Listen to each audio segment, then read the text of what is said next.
Rated M for mature. I've been making games for about 30 years. And making this kind of game has always been a dream for me.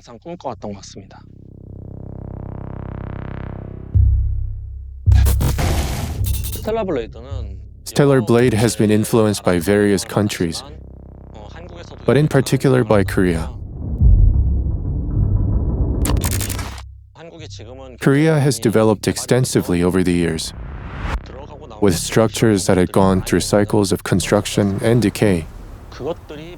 Seeing those buildings crumble felt post-apocalyptic to me. I wanted to capture this unique charm in Stellar Blade.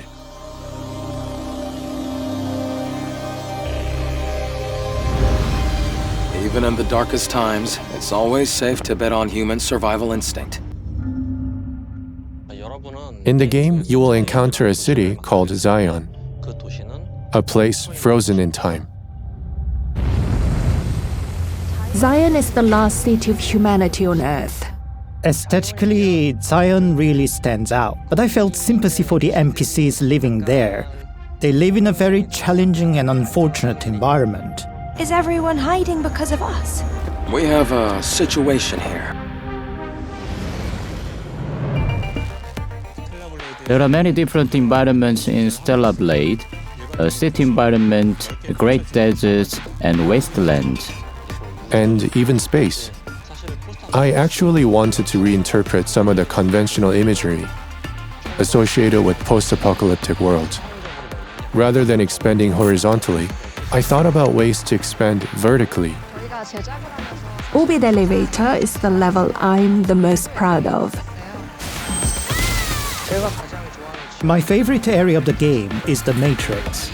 I love maze-like environments, so that area is by far my favorite.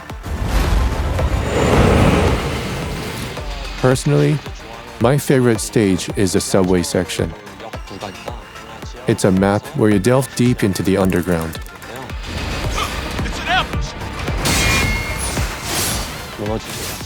From the collapsed subway station to other precarious sections, traces of survivors, and ultimately a fateful encounter.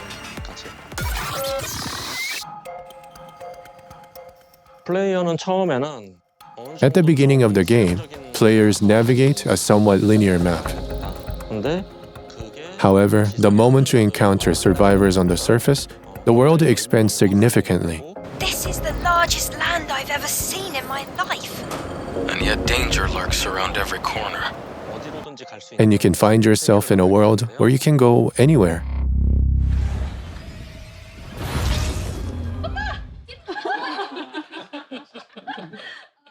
Describing Stellar Blade sound in one word would be clang.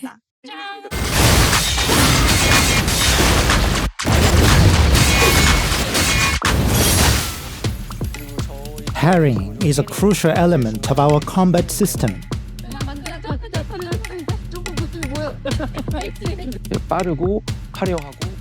Our goal was to make a fast, colorful, and stylish combat. We were inspired by games such as God of War, Sekiro, Dark Souls, DMC, and Bayonetta. What was the blocking button?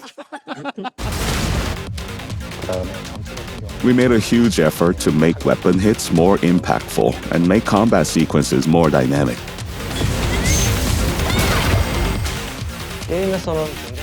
In the game, the accurate trajectory of the weapon and the position of the opponent are crucial. We did our best to precisely align these elements to convey the feeling of the sword penetrating the opponent accurately. These are cases where, depending on the situation, I might cut through or sever an enemy's body using a sword.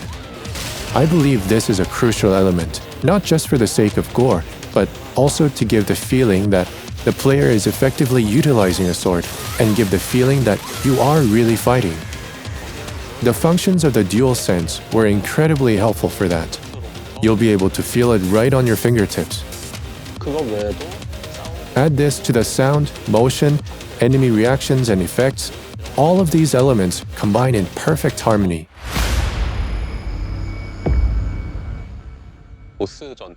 I can't wait for players to encounter the boss battles. All the excitement, all the awe, it all combines into our boss battles. There are at least 3 boss monsters per map. Stellar Blade's bosses have a variety of appearances and a variety of attack styles. You need to figure out a monster's pattern and fight accordingly.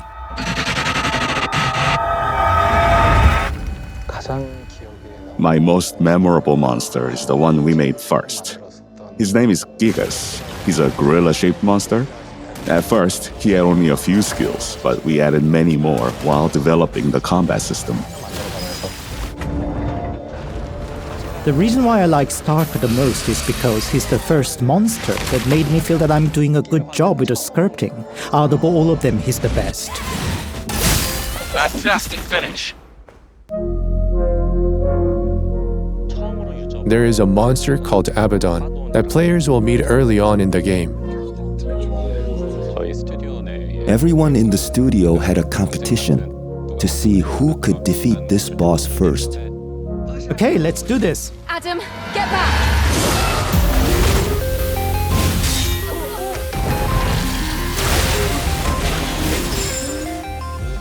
From that moment, all of us understood how to design the combat system of Stellar Blade.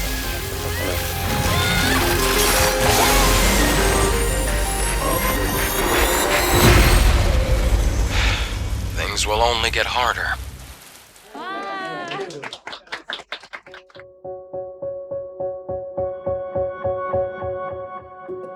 Stellar Blade is the outcome of my creative dictatorship. However, that dictatorship is quite feeble.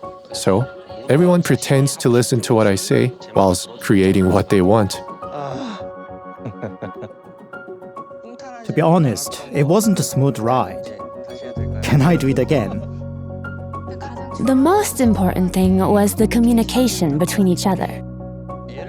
For instance, when we have meetings, we discuss details such as the length of the limbs, because when they are longer here, a void is created here, and when the sword cuts through the empty space, it leads to lack of impact.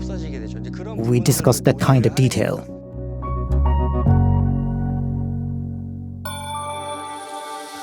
Our meeting with Sony was truly fateful.